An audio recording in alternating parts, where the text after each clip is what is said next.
4 games into the season and what we've learned about Chelsea under Maurizio Sarri thus far. Part 2 of 2, and today talking about our midfield and attack. Tactical intricacies by Sarri and what I think that Chelsea can and will achieve this season. To find out about all of that and more in detail, make sure you watch all of this video.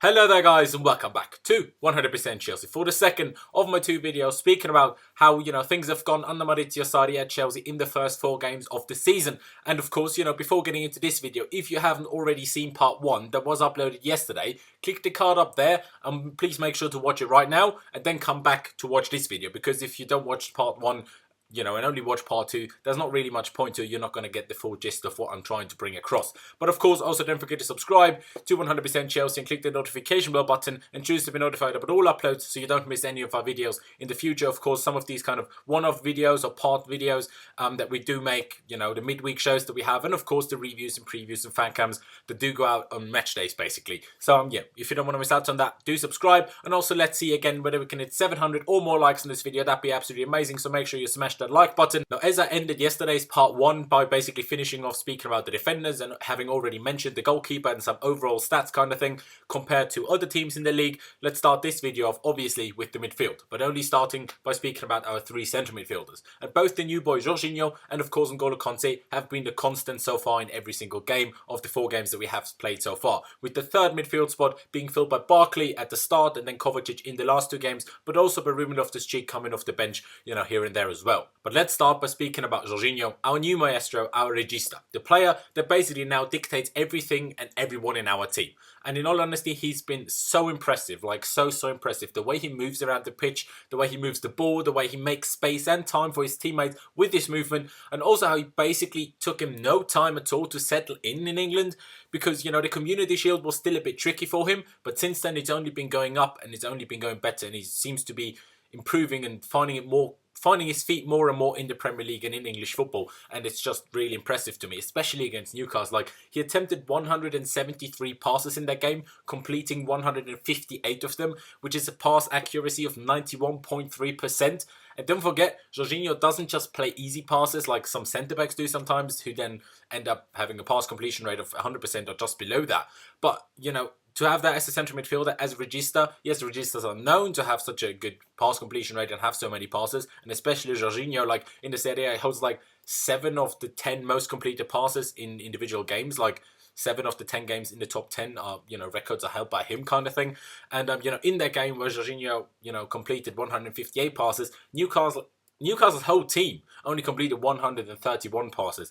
And, that's also the 3rd ever highest in the Premier League, only behind stats by Gundogan and Fernandinho, both made last season. So that wasn't even Guardiola's first season in charge, and Sarri's only been here for 4 games, and so has Jorginho. That was their 3rd game, and he's already up there. So it's very impressive. I'm not saying just because he passes a lot that means he's been amazing, but passing, if you complete a pass, you don't lose the ball. If you don't lose the ball, you're a lot less likely to concede a goal and more likely to score a goal. So in the end, it is an important stat to have because, like I said, everyone knows that. I'm doing a Michael Owen here. You can't concede when you have the ball. And something else that shouldn't be underestimated about Jorginho is how important he is for Sarri and the rest of the team as well, by basically being Sarri's number 2 on the pitch and helping the rest of the team adapting to our new style of play much quicker than we would have done if we hadn't signed Jorginho and if Jorginho wasn't in our team. But as much as there is to praise about him against Arsenal, while it was a team issue that, Arsenal created so many chances,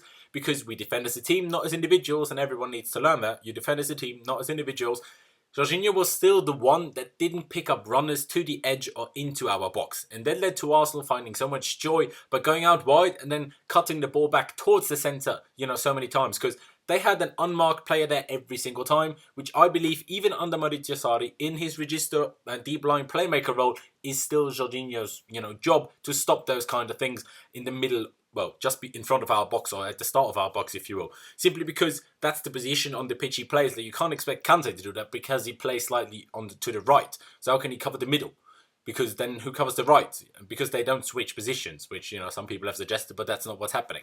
But in my opinion, that will improve with time. The team's defending as a whole, but also Jorginho's defending. And I think the main issue in that game was simply the pace of the Premier League, which he wasn't or isn't yet fully used to. But again, don't forget that that was only his second competitive game in this country and for this club. So, you know, give him some rest. You know, I'm just saying that he should have done better there, but I'm not, you know, criticizing him for it until, you know, the end of time, basically. I think it will improve, and, you know, I hope that it will improve as well. But now coming to N'Golo Kanté. And there are a lot of people that think that he shouldn't be playing in this right centre midfield role that Sarri has been using him in. But I disagree, because also Kanté needs time to adapt to it, because he's not used to that role. But Sarri used Ellen, a similar player to Kanté at Napoli, just nowhere near as good as Kanté, but still that he used them in a very similar way, and very successfully so as well. So yes, we all fell in love with Kanté for his outstanding tackles, but his greatest strength isn't actually tackling. His greatest strength is stamina, his pace, and his incredible awareness defensively and offensively as well, in my opinion. And those he can actually use more in that right centre midfield spot than he could in Jorginho's position, because Kanté's passing, in my opinion, is disgustingly underrated, and the same goes for his dribbling ability. Kanté doesn't lose the ball, and Kanté doesn't give the ball away.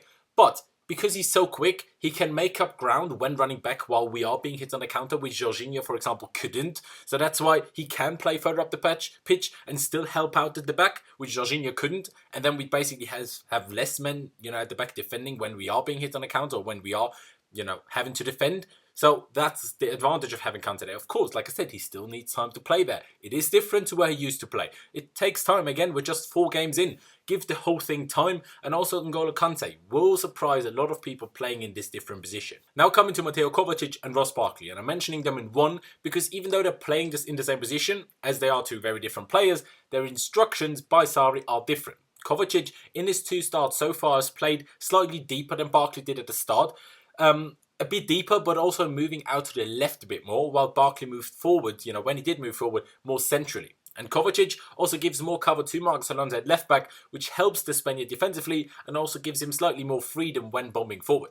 Now, Kovacic moving to the left more than Barkley has done also has to do with Eden Hazard coming into the team at the same time that Kovacic did, I think anyway. And rather than having the most attacking midfielder attacking that central role, I think Sarri prefers for Hazard to attack that central role, kind of next to or just in behind Morata, and have Kovacic instead kind of help out on the left with Marcos Alonso over there as well, of course. So I think that's also to do with that. I think if Hazard wasn't playing, Barkley could be doing similar things to Kovacic right now. Maybe not playing as deep as Kovacic is, but at least they're moving out to the left. I think Barkley could possibly be doing that as well if Hazard was playing already when Barkley was as well. And Kovacic has already shown top-class ability on the ball, shown very good strength in holding the ball up as, holding the ball as well, not giving it away, which, you can never be sure with players that have played in La Liga and the Serie A, in the, past. So, he's shown that. He's done well at that. And he's also shown that he's capable of making very good tackles. And like I said earlier, supporting the left back, supporting Alonso, which Barkley didn't do enough against Arsenal, which left Alonso very exposed a lot of the time and made it easier for Arsenal to get around Alonso and play their cut-back crosses, which resulted in so many chances for Arsenal. So, although I'm not sure if Barkley wasn't instructed to help Alonso as much as Kovacic is, as like I said, Barkley played a little bit further up the pitch than the Croatian. Barkley, he didn't support Alonso, and he probably should have done. But again, I'm not 100% sure if that was instructions or just not him doing his job as well as he should have done. And to me, Barkley overall still seems a little bit too slow when on the ball. Not as in pace with running, but a little bit too slow in his mind to click and just like, to move the ball. To move the ball forward mainly, because he's quick to pass it sideways and backwards to lay off there. But Kovacic, when he first came on, showed the difference, and how quickly you can also move the ball forwards, not just sideways and backwards. And I think that's what he kind of has over Ross Barkley. And in the last game, even against Bournemouth, Barkley didn't even come on as a sub, like he did at Newcastle, for example, but Sarri opted to bring on Loftus-Cheek, who, according to the boss, has improved a lot recently. And I think when he came on, Ruben has done well every time. So it will be interesting to see who features where when rotation comes into play, with a game every 3 days, of course, after this international break now, with the Europa League and obviously League Cup games as well. I really do hope that Ruben gets a lot of game time and takes his chance as well. I don't want him to play and then play poorly, but then still play. Of course not. But I like Ruben, and I hope that he does get the chance. and, you know, prove his worth and take his chance as well. Then Drinkwater, of course, we also have him in midfield, has barely featured so far, and Cesc Fabregas, you know, has missed the first 4 games with injury, but is now back in training on the pitch, not just in water anymore. I'm not sure whether he'll be available for Cardiff next week. We'll obviously see about that, but, you know, he will be back fairly soon, I'm assuming. But that will also be interesting if and where Cesc Fabregas will play, because I think it's most likely that Fabregas will play in Jorginho as well when rotation comes into play and Jorginho is being rested. But I still think that the 3 starting centre midfielders will remain Jorginho, Kanté and Kovacic. I don't really see Fabregas replacing any of them in our main starting 11. But now finally coming to the attackers, and starting it off with Eden Hazard, who already this season has been absolutely immense in my opinion. Played 15 minutes versus Huddersfield, got an assist. Played around 30 minutes or so versus Arsenal and got the assist for the winner. Started against Newcastle and scored from the penalty spot and won man of the match. Started versus Bournemouth and scored again to seal the 3 points by making it 2-0 with a, you know, very good finish and a very good performance late on in the game.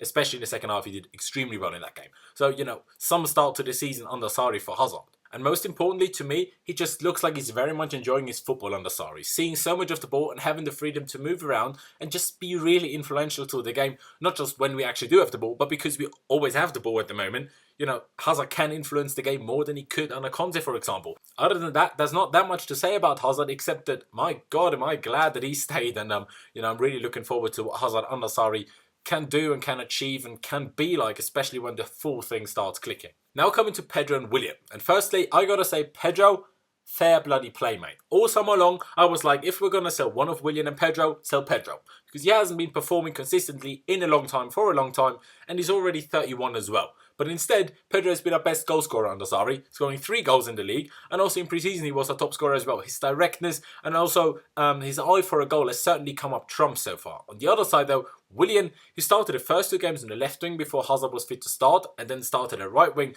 over Pedro last week against Bournemouth.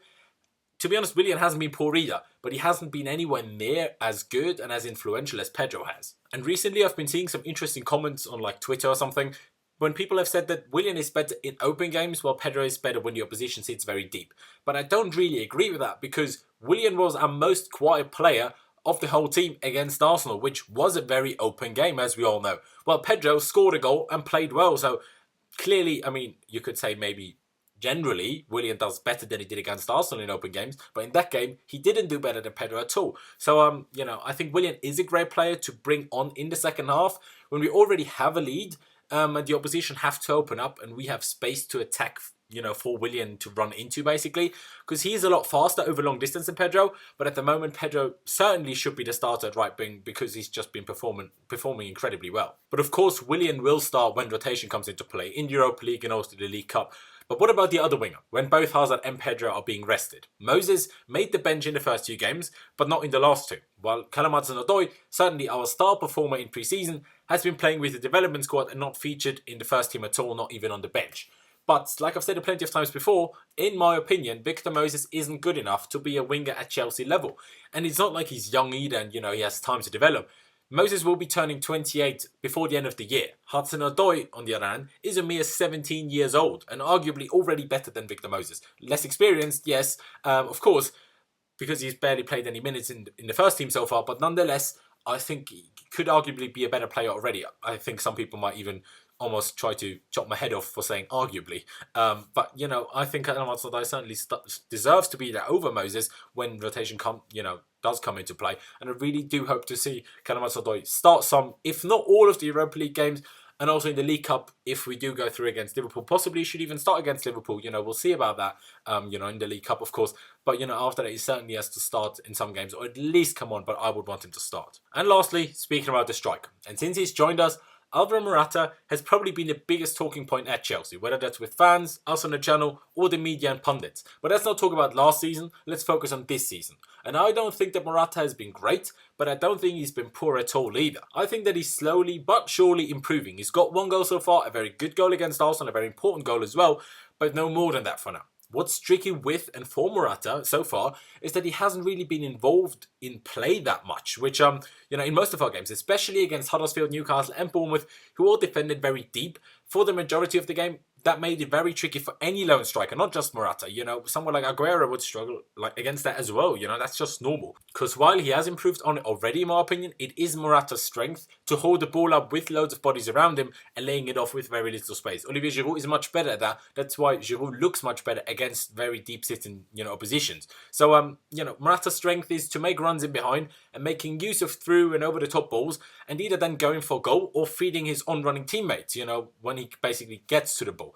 But running in behind and especially finding the runner with a pass is almost impossible when the opposition sits very deep. So that's why Morata struggles a lot when the opposition does sit very deep. And a lot of strikers do, not just Morata, also a lot of good strikers, But that's exactly where Olivier Giroud comes in handy when he came on and came in handy every time so far. With his height and with his strength, he has so far been very useful in every game that he came on in. What also is very interesting to me is how our tactics change as soon as Giroud is on the pitch instead of Morata. When Morata is playing, the centre-backs and Jorginho play a lot of over-the-top balls for Morata to run after, to possibly score or create space and chances. When Giroud is on, we don't do that at all, basically, simply because Giroud is too slow to get to the end of any of those balls. So with Giroud, basically, we play the ball into his feet with him having his back to goal, holding off the defenders and laying it off to the midfielders or the wingers. And, we don't do that with Morata because, like I said, as we've learned from last season especially, I had to learn that the hard way, both Morata himself and us as fans, against most centre-backs, Morata isn't strong enough to hold the ball up, especially when, two defenders come up against him at one. And Giroud can kind of handle that. Morata can't. But I really like that. We're basically playing to both of our strikers' strength with a seamless but small change of tactics that makes a drastic difference to our game. But that's why Giroud sees much more of the ball than Morata when he's on the pitch, simply because we have to play slightly differently to their kind of strength. Like I said, when Morata is on, the balls go long to create space, or what happens even more regularly is that the ball is played out to the winger rather than the striker, and only in the final third do the wingers and midfielders try to find a striker. With Giroud, he's trying to be found much further down the pitch, if you will, not as far up the pitch. So, that's the difference. That's why Giroud looks to be much more involved than Morata, but that doesn't necessarily mean that Morata can't end up scoring, a lot of goals this season. Because at Napoli, it wasn't much different than Sarri. Higuain was involved in build-up play rather than Mertens, who wasn't involved in that much, even when Mertens was the striker, which sounds silly because Mertens is technically a lot better than Higuain, but Mertens can't hold the ball up, similar to Morata. And also why Morata hasn't clicked as much as the midfield and wingers have is because he's the player basically furthest away from Jorginho, and therefore furthest away from the only player that actually really knows how to play Sarri ball for now.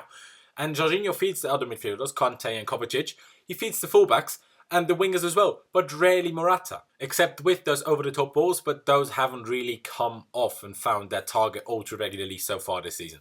So the more the wingers and other midfielders, but also Morata himself, get used to Sarri's system, the better Morata will look and be. Mertens got a lot of goals under Sarri, and I'm confident that Morata will do the same. Because we all know Morata's movement is actually good, but he still hasn't really found himself having many chances to score this season, while Mertens had loads of them at Napoli, and that in my opinion will change with time. Morata will both get chances, and Morata will get goals, because like I said, he scored the goal against Arsenal, but except that, how many actual big chances that you say that should really be a goal for him, how many of them has he had?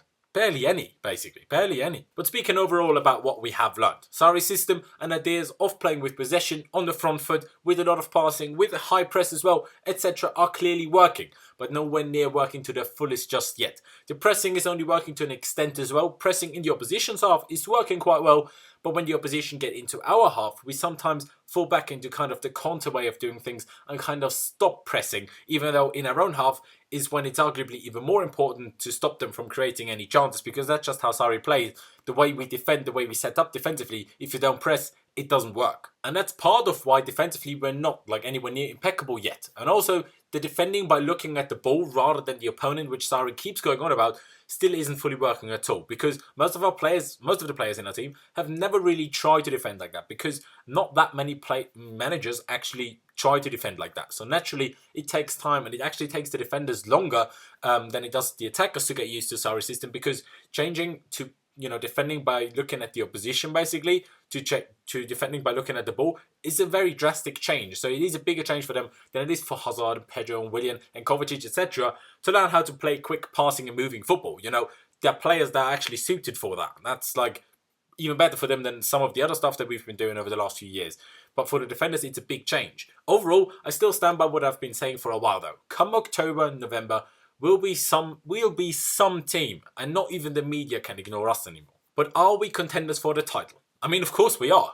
But are we serious title challengers against especially Manchester City and also Liverpool? And in all honesty, I don't really think so. And it's quite simple, Guardiola and Klopp have been in charge of their teams for multiple seasons. They have put together squads that suit them perfectly, you could say. While Maurizio Sarri has only arrived less than 2 months ago, and our squad certainly isn't perfect for Sarri at this stage. But I do think that we will finish third, which, at the start of the season I said fourth, because I thought Arsenal would be doing better than they are. But right now I'd be saying we're probably going to finish third.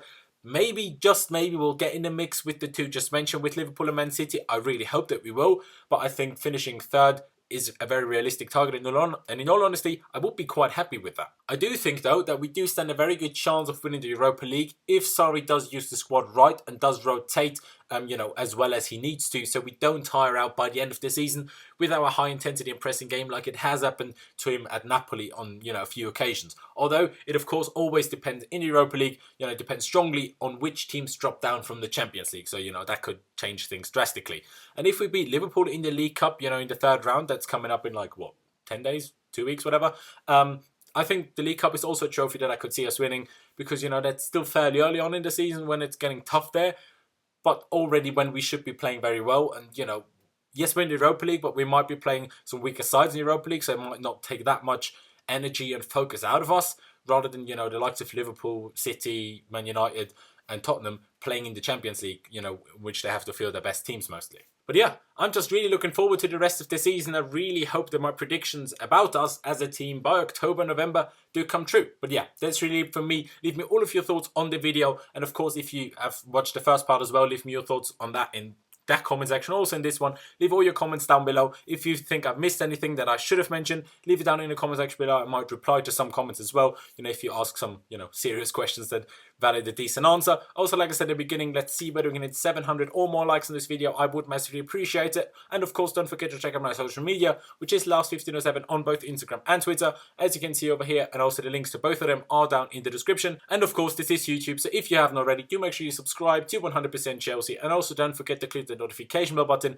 and choose to be notified about all uploads so you don't miss any of our future videos. But yeah, thank you guys for watching. I really hope you did enjoy these two videos, and I'll see you next time.